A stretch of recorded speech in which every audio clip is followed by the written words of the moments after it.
Buenas tardes para todas. Es un gusto encontrarnos nuevamente esta tarde para escuchar la quinta clase de las profesoras María Julieta y Carolina. Vamos a seguir aprendiendo acerca de los verbos, del sustantivo. Vamos a ver qué clase tienen programada para nosotros. Está súper interesante, se nos pasa la hora siempre volando, así que a sacarle al jugo a, a esta clase. Bueno, adelante, profesoras. También quiere Juli, Muchas dice gracias. Alicia, ¿eh? Perdón, antes que Sí. Juli también quiere, dice. Perfecto. Adelante, profe, perdón la interrupción. Bueno, gracias, Evelyn. No, por favor, buenas tardes a todas. Gracias por estar acá. Bueno, vamos a retomar un poco lo que estábamos viendo, lo que comenzamos a dar la clase anterior sobre, digamos, el aspecto teórico del verbo y vamos a concluir con dos temas que están incluidos en este gran recorte que hicimos para poder abordar algunas cuestiones del universo del verbo que nos parecieron relevantes para pensar en trabajar en la escuela media y en el ciclo superior de las escuelas primarias, ¿sí? Entonces, lo último que vimos en el encuentro pasado tenía que ver con el esquema de transitividad. Esto quiere decir que a partir de la estructura argumental que emana de los verbos, o sea, el significado semántico de los verbos, cómo se proyecta sintácticamente.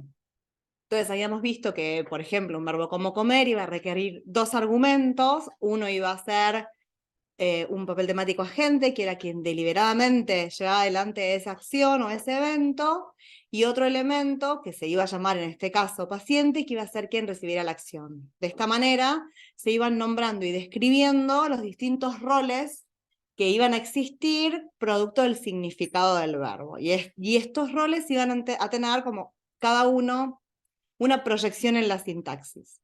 Dijimos también que no había una correlación uno a uno con una función sintáctica que se respetaba siempre, pero sí que existía, digamos, una función sintáctica que desarrollaba cada uno. Pero ¿qué pasa ahora con esos verbos que tenemos en la lengua que no tienen, que no proyectan una estructura argumental? Vamos a encargarnos someramente de revisar algunos que son relevantes para pensar el tema verbos, ¿sí? Primero, los verbos impersonales. Los verbos impersonales son aquellos que no requieren ningún argumento. Entonces, todo lo que aparezca en los enunciados o las oraciones van a ser opcionales, ¿sí? Cuando pensamos en verbos impersonales, podemos pensar en verbos defectivos. Defectivos quiere decir que no cumplen con todo el paradigma. Por lo general, aparecen en la tercera persona del singular, ¿sí? Verbos defectivos que refieren a fenómenos atmosféricos o naturales. Acá va a quedar más claro esto de defectivo. Llover, nosotros decimos llueve. No decimos lluevo, llovés, llovemos. Se enuncian en tercera persona al singular, ¿sí? Helar, lo mismo, amanecer, nevar, todos los verbos que tienen que ver con fenómenos atmosféricos, ¿sí? Estos verbos rigen oraciones unimembres. No sé si eso también, yo tengo el recuerdo de mi escuela primaria, les diría, de las oraciones que encorchetábamos y poníamos OU. Bueno, son oraciones que al carecer de estructura argumental no van a tener sujeto y predicado, porque el sujeto se considera un argumento interno del verbo. Entonces, bueno, si estamos diciendo que no tenemos estructura argumental, no vamos a poder proyectar este tipo de estructura. ¿Mm? Pero también hay verbos impersonales que son verbos de conjugación completa, pero que en su versión impersonal se conjugan en tercera del singular y sin sujeto. Por ejemplo, el verbo hacer. Nosotros sabemos que el verbo hacer es un verbo de conjugación completa cuando el significado que yo quiero dar es el de producción con algún resultado. Pero si yo lo uso en su variante impersonal, o sea, el verbo hacer más algún contenido, de nuevo, climático o atmosférico, lo voy a tener en tercera del singular en su versión impersonal. Pasa lo mismo con el verbo ser y expresiones vinculadas al tiempo, con el verbo haber, cuando indica existencia, ¿sí? Acá tengo los ejemplos. Por ejemplo, hacer, hace mucho calor. Si ese hace, va a funcionar como verbo impersonal. El verbo ser, con expresiones relativas al tiempo. Era tarde cuando llegó, o es temprano. Y el verbo haber cuando indica existencia. Hay mucha gente, todavía no hubo tratativas para resolver el tema. Acá hay algunos fenómenos que son muy interesantes para trabajar en aula, sobre todo con el verbo haber, y que indica existencia, digamos, la versión del verbo haber en tercera del singular, porque hay como está muy extendido el uso en concordancia con el objeto. Por ejemplo, no dudamos, no tenemos una alternativa cuando decimos hay 35 alumnos en el aula o hay un alumno en el aula. En cambio, en pasado es frecuente escuchar hubieron 32, no sé, heridos en el atentado, ¿sí? Y vemos que se establece una suerte de concordancia con el elemento en plural que aparece en nuestro enunciado. Bueno, esto está penado por la normativa, muchos como amantes de la normativa sancionan estos usos fuertemente, pero lo que tiene de interesante por ahí es, primero, creo que eso venimos hablándolo y sosteniéndolo con Juli desde el principio, considerarlo una variedad más del español. Si los hablantes producimos este tipo de secuencias es porque de alguna manera son gramaticales y entonces la normativa y la gramática tendrán que ver cómo describimos este fenómeno y qué explicación le damos. Entonces, por ahí, esos son casos interesantes para ver qué pasa con esa concordancia con un objeto directo que nuestra lengua en principio no tendría. Entonces, esto en relación con los impersonales, dijimos, como verbos que no tienen estructura argumental. Otro grupete de estos que no tienen estructura argumental son los verbos copulativos, que son ser, estar, resultar, parecer, semejar, y yo les puse et al, porque hay un montón también de pseudocopulativos y verbos que se comportan de esta manera. Estos verbos no tienen estructura argumental y son semánticamente débiles. Esto quiere decir que su significado como que no alcanzaría, terminan sirviendo de soporte de rasgos flexivos, verbales, como tiempo, aspecto, modo, persona y número, pero van a necesitar estructuras predicativas para que completen su significado, van a necesitar algo más. Nosotros no podemos decir, nosotras estamos, o ella semeja, porque son oraciones, digamos, que necesita de una estructura para completar el sentido, ¿sí? Entonces ahí tenemos un ejemplo. Por ejemplo, ella es Juli, esa estructura predicativa puede completarse con un sintagma nominal, ella es mi colega, ¿sí? Puede completarse con un sintagma adverbial también, ella es inteligente, pero van a requerir de otros elementos para completar, digamos, la poca densidad semántica que tienen los verbos copulativos, y en la cópula va a residir toda la información morfológica. Pasamos, Juli, por fin. Gracias, Ju. Y nos queda el tercer y último grupo que vamos a ver acá, que son los verbos auxiliares. Los verbos auxiliares también carecen de estructura argumental, pero tienen una función muy importante. Los verbos auxiliares están presentes en los tiempos compuestos y en las perífrasis verbales. El ejemplo, nuestro verbo auxiliar por excelencia es el verbo haber, pero también hay otros cuantos que funcionan sobre todo en perífrasis verbales, como, bueno, como ser, como estar y otra cantidad. Entonces los auxiliares, pensemos en todos los tiempos compuestos, no sé, he visitado, habría visitado, hubiera visitado, haya visitado, siempre es el verbo haber, el elemento que flexiona en tiempo, aspecto, modo, persona y número, y después lo va a acompañar un participio que es el elemento que va a aportar, digamos, el lexema, va a aportar la semántica. Entonces, es como si de todo lo que vimos inicialmente en cuanto a flexión verbal, todo ocurría en un solo verbo, yo tenía una raíz que aportaba el significado y tenía sufijos flexivos que aportaban información gramatical para establecer relaciones sintácticas. Cuando tengo tiempos compuestos los tengo separados, como que se reparten la tarea. Entonces los auxiliares portan toda la información gramatical y los verbos principales portan el significado. Los auxiliares no tienen estructura argumental, entonces no van a imponer restricción al verbo con el que se vincule. Por eso yo les decía, bueno, nuestros tiempos compuestos se conforman todos con el auxiliar haber. No hay restricción en ese sentido. Quienes van a proyectar la estructura argumental van a ser los verbos principales, que se van a encontrar generalmente en participio, en los tiempos compuestos, vamos a dar su forma participial, pero después en perífrasis pueden estar en gerundio o en infinitivos también, ¿sí? Ellos van a ser quien aporten la estructura argumental en estas frases verbales. ¿Qué más? Constituyen una clase cerrada. Nosotros dijimos al principio, cuando hablamos de los verbos, que los verbos, al igual que los sustantivos, constituían una clase abierta, es decir, que podemos permanentemente importar palabras, crear palabras nuevas, derivar palabras existentes a verbos, pero bueno, al subgrupo auxiliares esto no es posible, es una clase cerrada, están los que están. Y bueno, y también se habla acá un poco del carácter gramaticalizado. Si bien, a ver, es un verbo que existe en la lengua y que tiene un significado, cuando funciona como auxiliar, se gramaticaliza, es decir, pierde el significado léxico que tenga en función de la función sintáctica, valga la redundancia, ¿sí?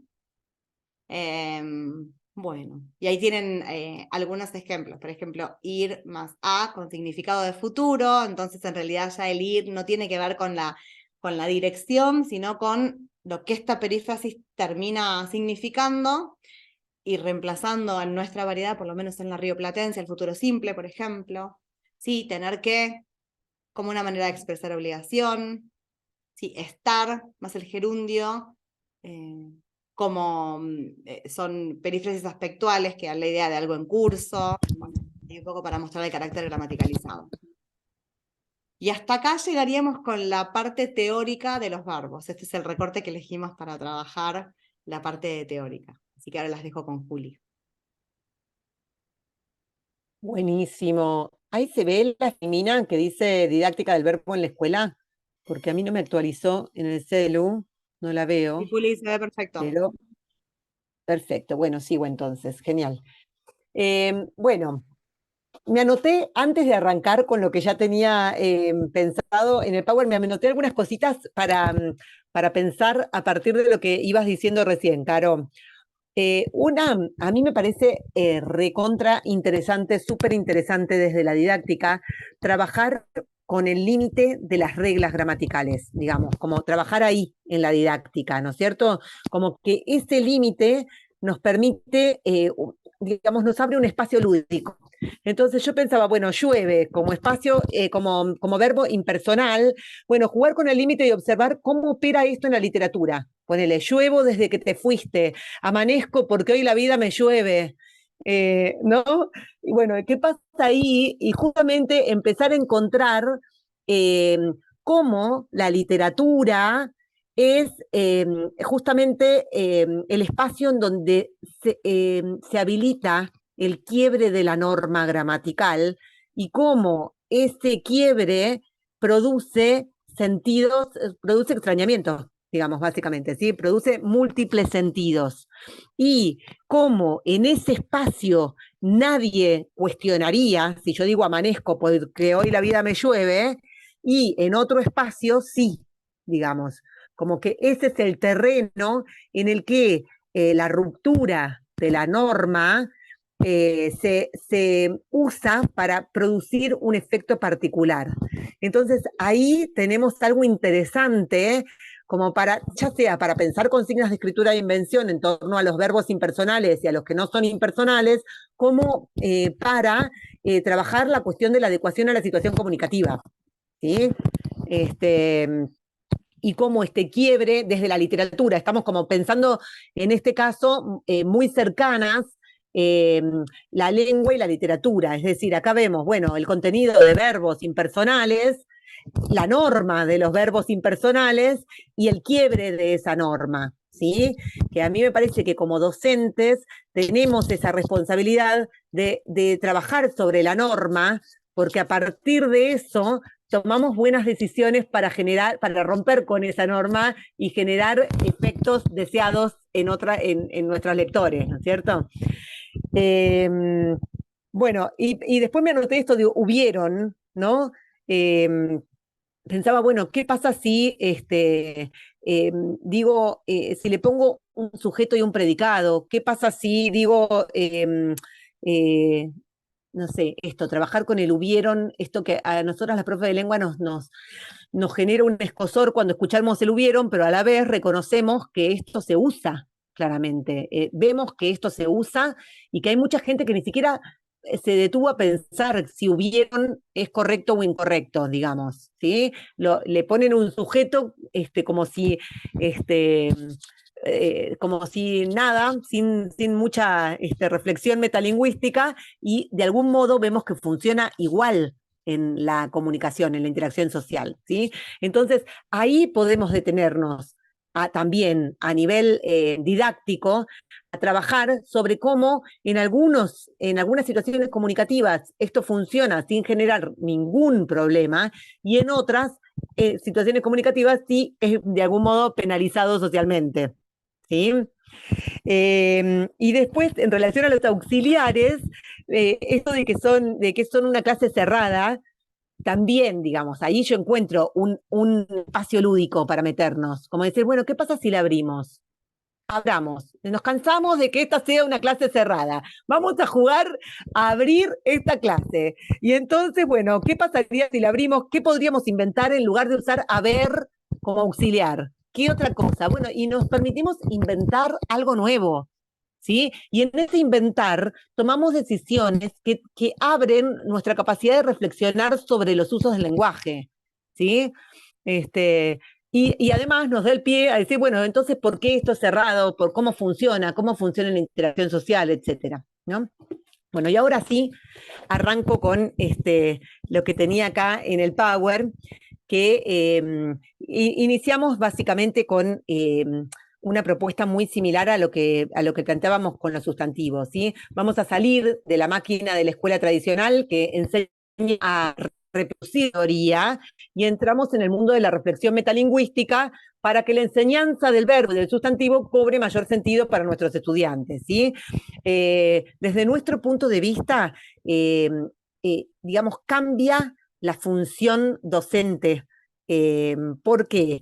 Porque ya nuestra función no es llevar la teoría y que la aprendan de memoria, ¿sí? Sino que lo que queremos es generar, propiciar instancias fuertes de reflexión metalingüística que les permitan a nuestros y nuestras estudiantes tomar decisiones más conscientes sobre sus usos, ¿sí?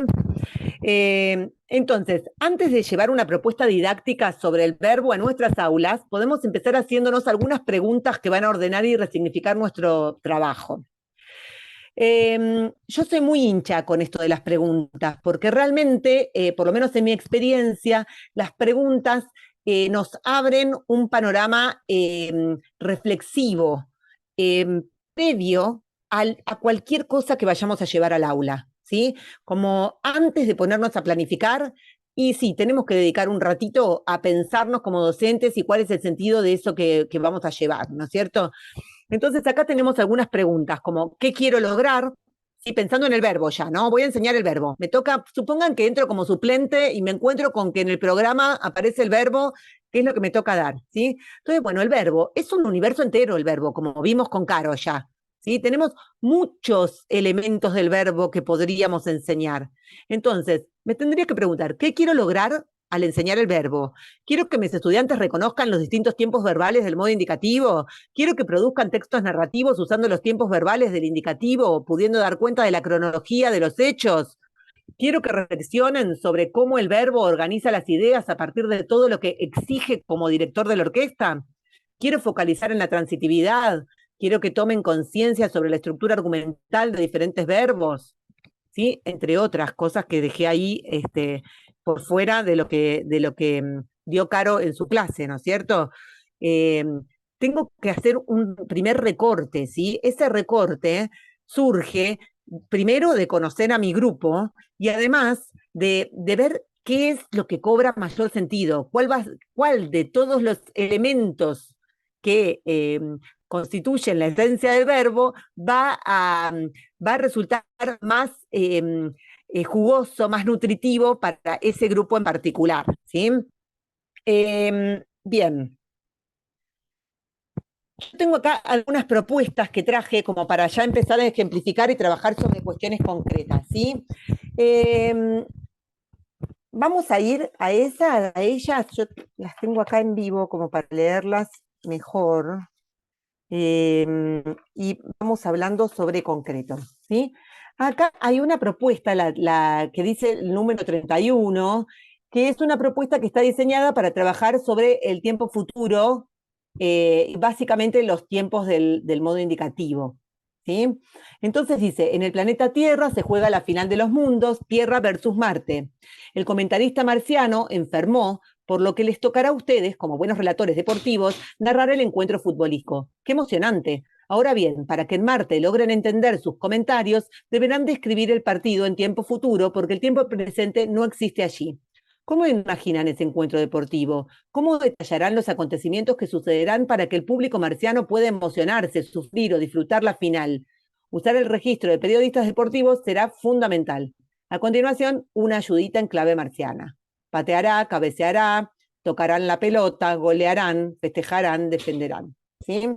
Entonces, acá tenemos una puerta que se abre, ¿sí? Lo mismo que hablábamos con lo del sustantivo. Tenemos una consigna que está diseñada por una docente eh, pensando en básicamente el tiempo futuro, pero sabemos que si trabajamos con el tiempo futuro, claramente vamos a estar haciendo un trabajo de reflexión metalingüística como mínimo sobre el presente también, ¿sí? Porque el partido de fútbol se relata en presente.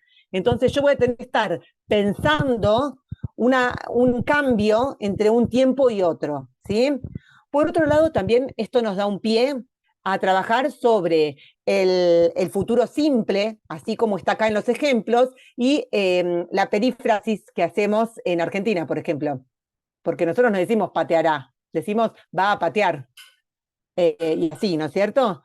Entonces, ¿qué pasa ahí con la perífrasis y el futuro simple tal como aparece en el paradigma verbal? Nos detenemos a pensar en el efecto que genera, como vamos a tener textos, producciones de nuestros estudiantes, que van a parecer oráculos, básicamente, ¿sí? No más que un partido de fútbol, ¿sí? Entonces, bueno, ¿qué pasa ahí? ¿Cuál es el efecto del futuro en la interacción social, en el uso? Y lo podemos ver ahí clarito a partir de sus producciones. Entonces, esto lo podríamos complejizar aún más, porque yo podría pensar después en el futuro perfecto, ¿sí? Habrá pateado, ¿sí?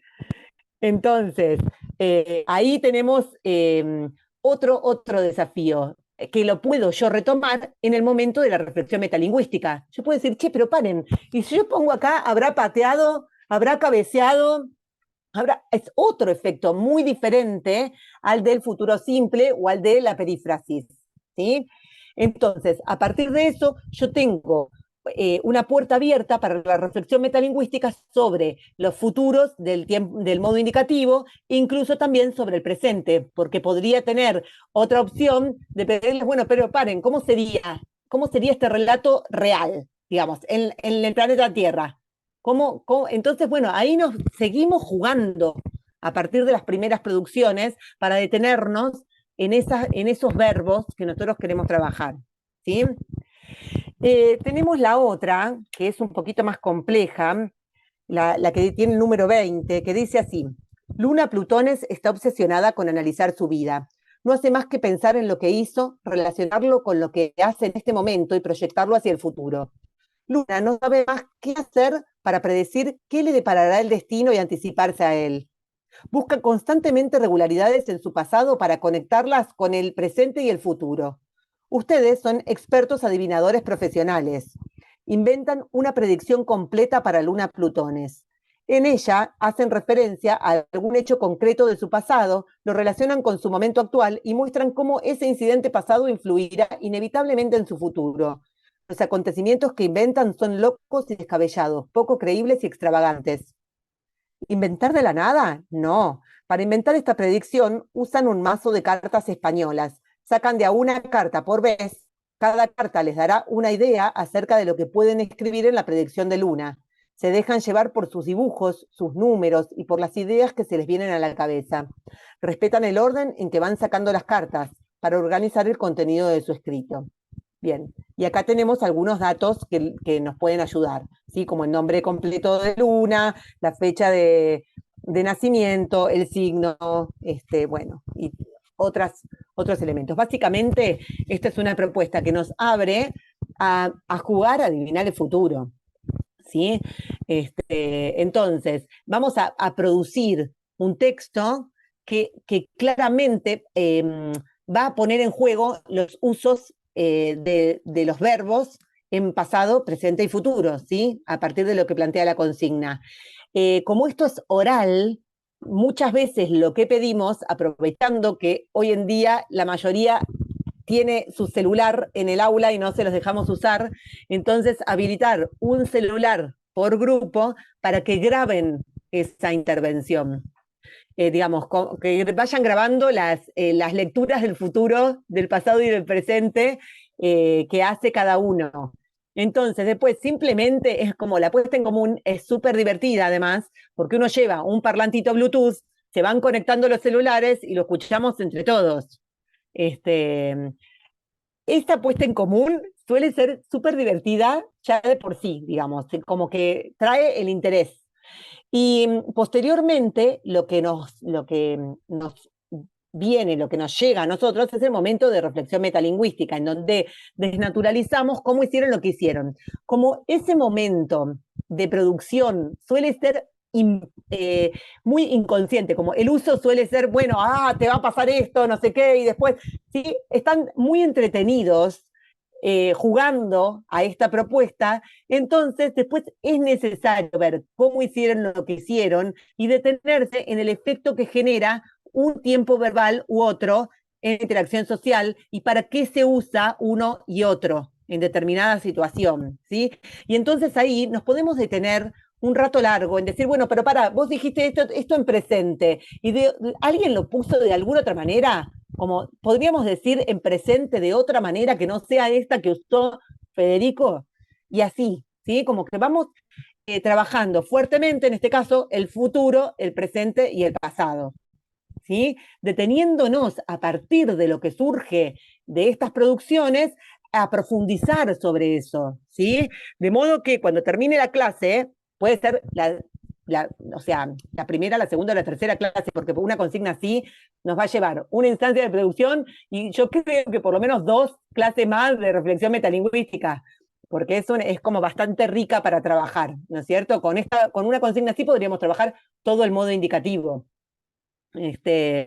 Entonces, es interesante detenernos ahí y empezar a ver los efectos. Bueno, ¿y qué les parece? ¿A qué les suena? Y así ir guiando e ir anotando en un afiche o en el pizarrón todas esas reflexiones que van surgiendo a partir de esos tiempos verbales, que en este caso serían el contenido que yo quiero enseñar, ¿sí? El contenido que sería tiempos verbales de modo indicativo. Bien, acá les traje algo que está sacado de un manual de 7º grado que está en vigencia actualmente. Es un manual que llegó de Nación a las escuelas este año. Esto es de 7º grado, se lo dieron a mi hijo, de hecho, y eh, trae una consigna como esta. Miren la 3 y la 4, ¿sí? Dice, unan con flechas las formas del verbo con la información que proporciona la desinencia en cada caso. Y en la otra dice, identifiquen la raíz y la desinencia de las siguientes formas verbales. Miré, llegaremos, hablaste, esperen, jugabas. Entonces, cuando llega esta tarea para ser realizada en casa, yo digo, wow, ¿cuál es el sentido de esto? ¿No? Me pregunto como docente, digamos, si yo soy docente y les pongo esta actividad a mis estudiantes, digo, me cuestioné en algún punto cómo voy a retomar esto, cuál es el sentido de que indiquen la raíz y la desinencia. ¿Alguien antes les enseñó la raíz y la desinencia? ¿O lo van a hacer medio como sacando lo que les parece y dejando lo que creen que va? Digamos, ¿lo van a hacer medio al tutún o hay un sustento ahí, hay un sentido de eso? Entonces, a partir de esta tarea, a mí se me ocurrió pensar otra alternativa, decir, bueno, yo tengo acá en el manual como el contenido, ¿sí? Y lo que puedo destacar también es que en el manual tengo digamos, el objetivo claro de qué es lo que quiero que hagan, ¿sí? Quiero que separan raíz de desinencia, por ejemplo, ¿sí?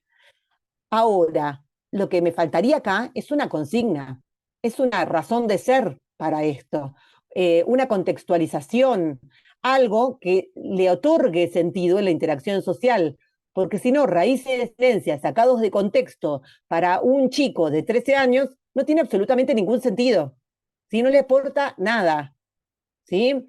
Entonces, acá hay una propuesta alternativa a esta del manual, que dice: el día de tu cumpleaños te regalan un pequeño robot que tiene varias habilidades. Una de ellas es su alto grado de aprendizaje. Cuando lo prendes te dice esto: mir a los ojos, si observ los míos y me habl, yo aprend lo que me orden.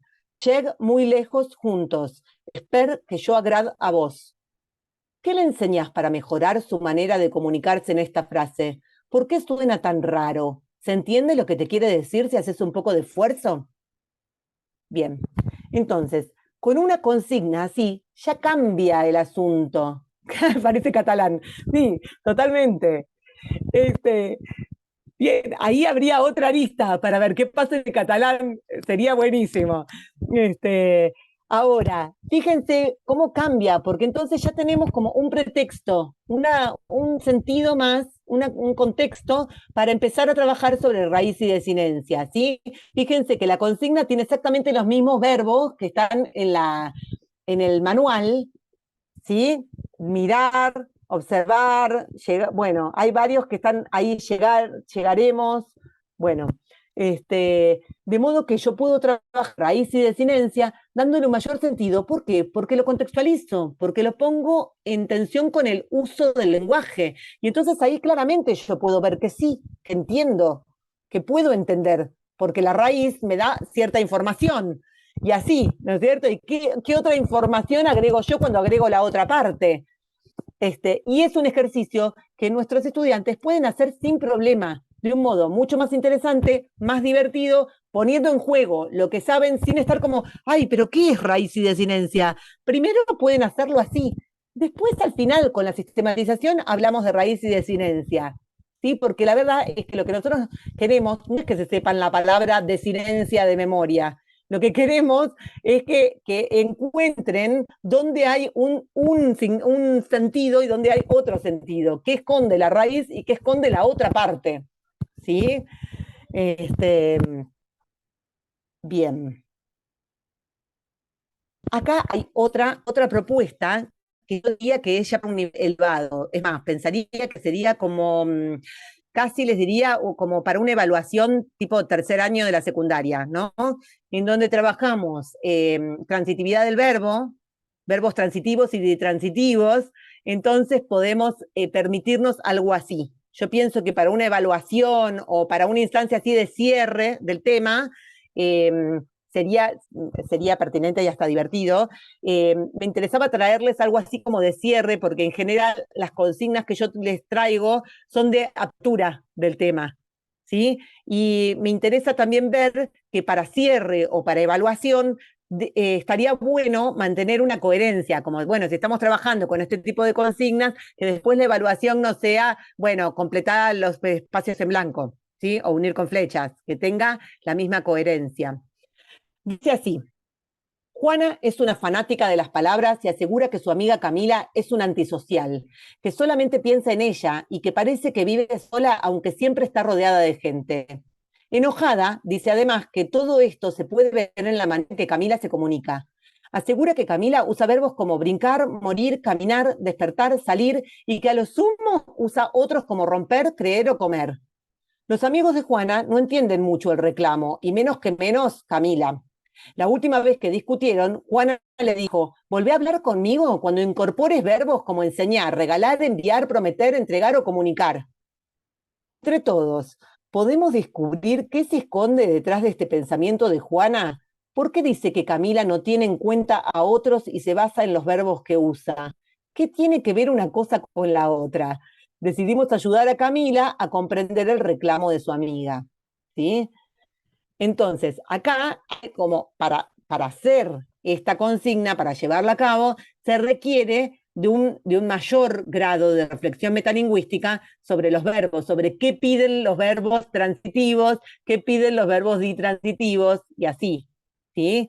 Como bueno, es brincar no me exige, no es brincar algo, ¿sí? O morir algo, mientras que yo tengo algo, creer en algo, romper algo, y los otros que le pide Juana son regalar algo a alguien, ¿sí? Eh, Prometer algo a alguien, entregar algo a alguien. Ahí estaría como el kit de la cuestión en esta consigna, como una reflexión metalingüística sobre los usos de los verbos transitivos y ditransitivos, ¿sí? E intransitivos también. Bien. ¿Hasta acá vamos bien?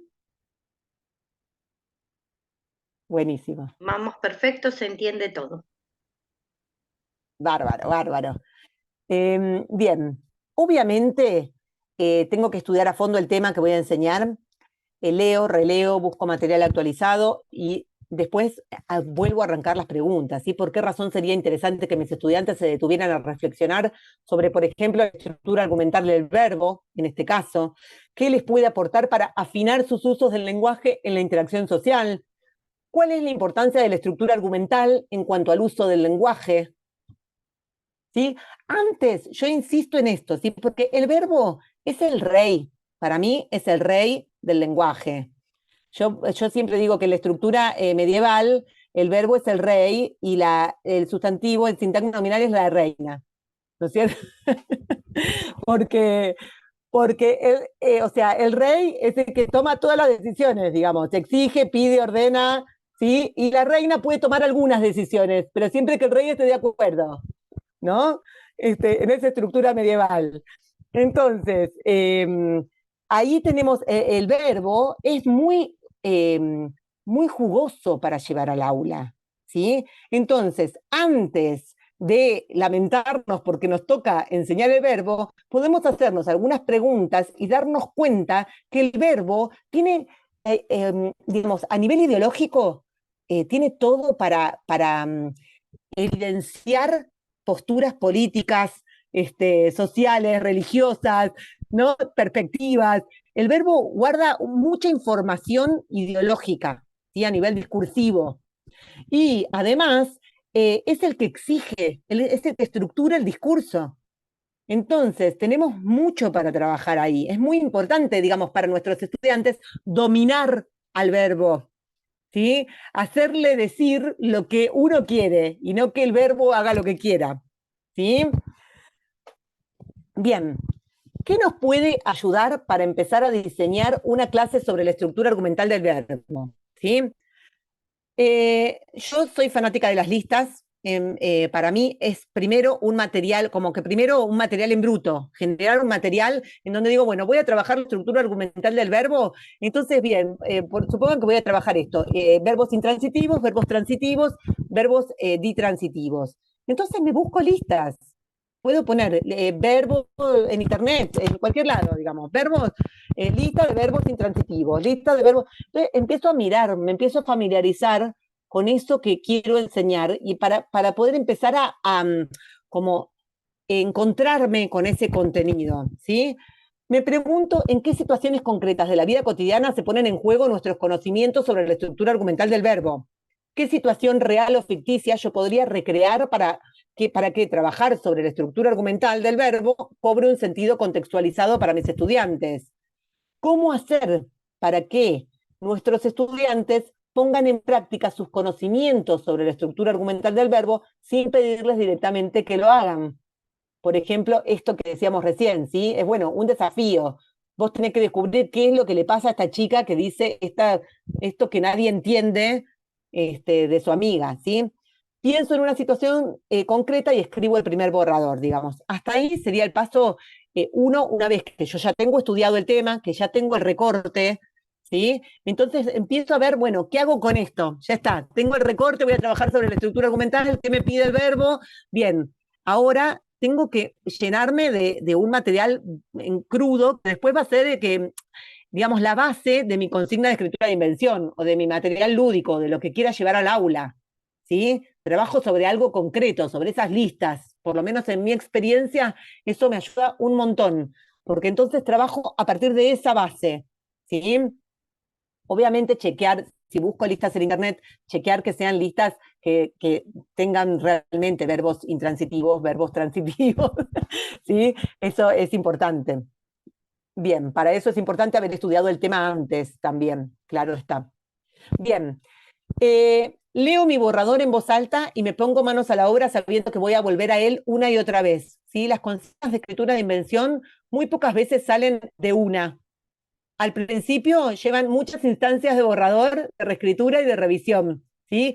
Hasta que le agarramos la cancha y entonces empezamos a producirlas más ágilmente, más fluidamente. La propuesta de trabajo, me voy a preguntar, ¿la propuesta de trabajo está bien orientada para que mis estudiantes produzcan poniendo en práctica sus conocimientos sobre la estructura argumental del verbo? ¿Por qué? Porque muchas veces pasa que le pongo mucha pila a la parte creativa y al contexto y me olvido de que en realidad lo que quería era trabajar sobre este contenido puntual. Entonces, esta pregunta me la tengo que hacer, porque por ahí generé un contexto divino y después es, bueno, ¿y cómo vas a enseñar la estructura argumental del verbo? Ah, claro, sí, era para esto que la hacía, ¿no? Después, me corrí del lugar de único destinatario de la consigna, que esto nos cuesta un montón, que la consigna no sea tipo, te pido que hagas esto, hace esto, te propongo que, sí, sacarnos a nosotros como únicos destinatarios, aunque sabemos que después la consigna, la producción me la voy a llevar para corregir, ¿sí? Pero que en el momento de la escritura, de la producción escrita, digamos, el pacto de escritura tenga que ver con un otro, ¿sí? ¿Está claro qué hay que hacer sin haberlo pedido en forma de una orden? ¿Hay una situación concreta, un para qué y un destinatario ficcional para quien escribir? ¿Hay un componente lúdico, motivador? ¿Sí? Todas esas preguntas me las puedo ir haciendo una vez que ya tengo mi primer borrador, porque son preguntas que a mí me permiten hilar más fino en mi consigna, ¿sí? Y garantizar que los usos, digamos que la valla de la consigna esté súper orientada hacia ese contenido puntual de lengua que yo quiero trabajar, ¿sí? Bien, ¿cómo seguimos? Reescribiendo. Reescribo una y otra vez la consigna, si queda muy larga, la acorto, si no es claro lo que hay que hacer, lo enfatizo. Acá hay algo importante. Es importante cuando empezamos a trabajar con consignas de escritura de invención, sobre todo orientadas al área de lengua, digo esto porque en la literatura tenemos como una amplia gama de contenidos que podemos trabajar a partir de una consigna de escritura de invención, mientras que en las consignas de escritura de invención para trabajar lengua, nosotros en general estamos focalizando en los usos hacia un contenido, ¿sí? Puntual. Entonces tenemos que ser cuidadosas con esa valla para garantizar que dentro de la propuesta haya libertad para que cada estudiante pueda poner en juego su bagaje previo, pero a la vez que pongan ese bagaje previo al servicio de, en este caso, la estructura argumental del verbo, ¿sí? Entonces, la haya tiene que estar muy bien orientada. Es importante por ahí pedir ayuda, leerle la consigna a alguien, sin hacer mucho preámbulo y decir, bueno, yo te leo, vos decime qué entendés. ¿Entendés qué hay que hacer? ¿Qué harías? ¿Sí? Bien. Si no queda claro lo que hay que hacer, lo enfatizo. Muchas veces puedo usar reforzadores semánticos como negritas. Si la consigna es como un texto un poco más largo, o si igual hay que tratar de que no sean demasiado largas, si por ejemplo es para un primer año, las consignas tienen que ser más cortas, por ahí un tercer año se banca una consigna más larga, sobre todo si ya vengo construyendo desde el primer año esta modalidad de trabajo, ¿sí?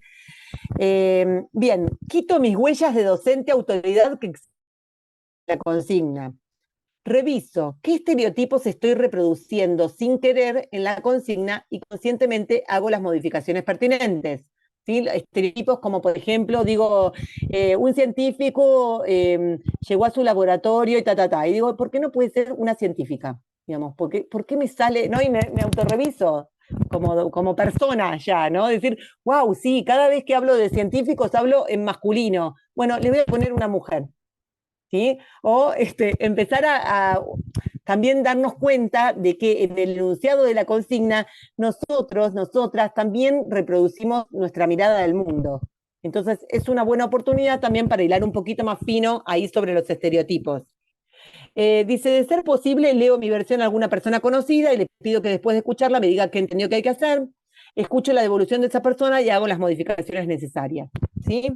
Todo esto, pensemos, parece como mucho, mucho trabajo, ¿no es cierto? Es mucho trabajo, pero yo igual las insto a hacerlo, a zambullirse en esta pileta, porque ese trabajo después tiene sus frutos y además después yo puedo seguir reutilizando las consignas, obviamente adaptándolas a distintos grupos, ¿sí? Pero digamos, el mayor trabajo es el inicio, y después, así como nos sale hoy hacer una consigna directiva, típica de la escuela tradicional, después sí de fácil nos sale hacer una consigna de escritura de invención una vez que ya entramos en este terreno, ¿sí? Y vamos armando nuestro propio kit de consignas de escritura de invención, en este caso, bajo sobre verbos. Bien, ahora, luego planifico mi gran aporte como docente, y acá es la parte de la reflexión metalingüística, ¿sí? Como decíamos, bueno, me tengo que detener siempre en una instancia de puesta en común y de desnaturalización de lo que pasó a partir de esa consigna, de esa propuesta, en este caso sobre la estructura argumental. Si yo llevo la consigna y la propuesta se acaba ahí, en realidad lo que hice fue abrir la puerta para que pongan en juego su bagaje previo sobre, en este caso, la estructura argumental del verbo, ¿sí? Ahora, yo puedo sacarle el jugo a esa instancia, debo sacarle el jugo a esa instancia para que mis estudiantes terminen esa secuencia didáctica teniendo algo más de información, habiendo aprendido algo, habiendo hilado más fino sobre sus usos del lenguaje, habiendo reflexionado para tomar conciencia de los efectos que sus usos generan en la interacción social, de cómo el verbo organiza todo, ¿sí? Tenemos que generar esa instancia de reflexión metalingüística, que muchas veces es en la segunda clase, o en la tercera clase, ¿sí? O en la segunda y en la tercera. ¿Por qué tuvimos la primera? Para producir. A veces tenemos la primera para producir y arrancar la reflexión metalingüística, pero a veces no. A veces es producción y puesta en común, y la reflexión metalingüística la vez siguiente. Mientras tanto, yo en la puesta en común, sí, no hay problema, Sandra, la puesta en común, eh, para mí como docente, es una instancia muy rica, porque yo, aunque la reflexión metalingüística la vaya a retomar en la siguiente clase, eh, voy a tomar como material base para la reflexión metalingüística lo que surja en esa puesta en común, ¿sí? Voy a hacer esa reflexión metalingüística en vivo a partir de lo que ellos y ellas escribieron. Entonces, mientras sucede la puesta en común, yo voy anotando, ¿sí? Si yo quiero trabajar sobre verbos intransitivos, transitivos y ditransitivos, todos los verbos transitivos, intransitivos y ditransitivos que escucho de mis estudiantes, los voy anotando en distintas columnas. Ellos van a ir viendo que yo tomo palabras de lo que ellos dicen, simplemente eso, ¿sí? Y las voy anotando en el afiche. Entonces, yo en la clase siguiente voy con ese afiche y digo, ay, ¿se acuerdan quién había escrito esta palabra? ¿Quién? Sí, vamos retomando lo que surgió de las producciones anteriores. Si es necesario, volvemos a leer alguna. Y entonces voy viendo, bueno, ¿por qué les parece que yo anoté esto en 3 columnas diferentes? ¿Qué pasaría si yo a esto le agrego algo de información? ¿Qué pasaría si alguien lo puso de otra manera? Voy haciendo preguntas, voy guiando con preguntas concretas una reflexión metalingüística para darnos cuenta que hay verbos transitivos, intransitivos y ditransitivos, verbos que exigen algo y otros verbos que exigen otra cosa, ¿sí? Y otros verbos que no exigen nada, ¿sí? ¿Y cuál es el efecto de eso? ¿Qué se necesita para completar a los que no exigen nada? Y así. Bueno, en principio, hasta acá creo que vamos bien. Ya viene la bibliografía, llegamos súper, me adelanté un poquito para llegar. creo que el trabajo sobre verbos es un mundo entero, que podríamos estar realmente un año enseñando verbos de distintas maneras y reflexionando sobre el verbo, porque realmente es muy rico para trabajarlo desde lo morfológico hasta lo discursivo, y que tenemos ahí como grandes oportunidades también para trabajar lo literario, ¿sí? Todos los contenidos de la literatura, a, sabiendo cómo funciona, habiendo reflexionado de manera metalingüística sobre estos aspectos gramaticales del verbo que son como la base, la estructura de lo ideológico, ¿sí? Bueno, acá cierro mi micrófono y las escucho a ustedes.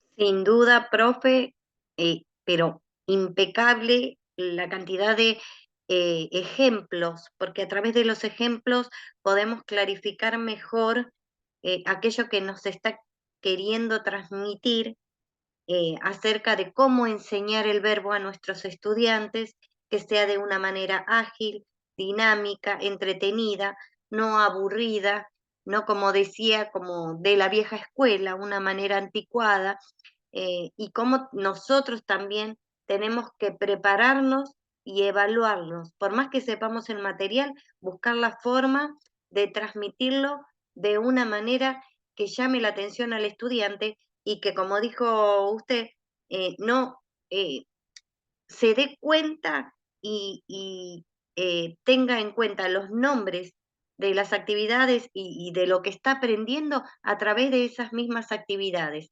Primero realiza las actividades y después entonces se da paso a la parte teórica. Primero la práctica y después la teórica. Así que para mí ha sido una clase brillante. Profesora Carolina también, las dos están exprimiendo el cerebro y hablan rapidito para que entre mucha cantidad de información, así que estamos súper agradecidas. Gracias, Evelyn. No sé si las chicas tienen alguna pregunta, algún comentario. Yo me quedo con esto de que tal vez encontrar como una parte más divertida, no solo para los pibes, sino para nosotros. Digo, ir a dar una clase y sentir que a vos te aburre, si a vos te aburre, a los pibes más todavía.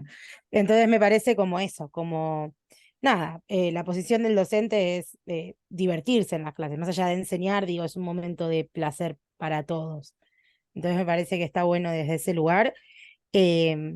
Nada, y pensar esto, como la idea de la secuenciación, que si bien uno siempre la tiene en mente, es como, bueno, que esto tenga sentido lo que viene después, y que no sea todo tan teórico y simplemente teoría que los pibes, esto, aparte los pibes bloquean cuando es tanta teoría junta, como que no lo pueden llegar a procesar y lo bloquean y directamente ni lo aprenden. Entonces me parece eso, como la idea del juego y no la diversión en modo no se tienen que aburrir, sino la diversión en modo pasarlo bien, aunque sea estudiando, ¿no? Como que puedan ir de la mano, tal vez me parece lo más importante.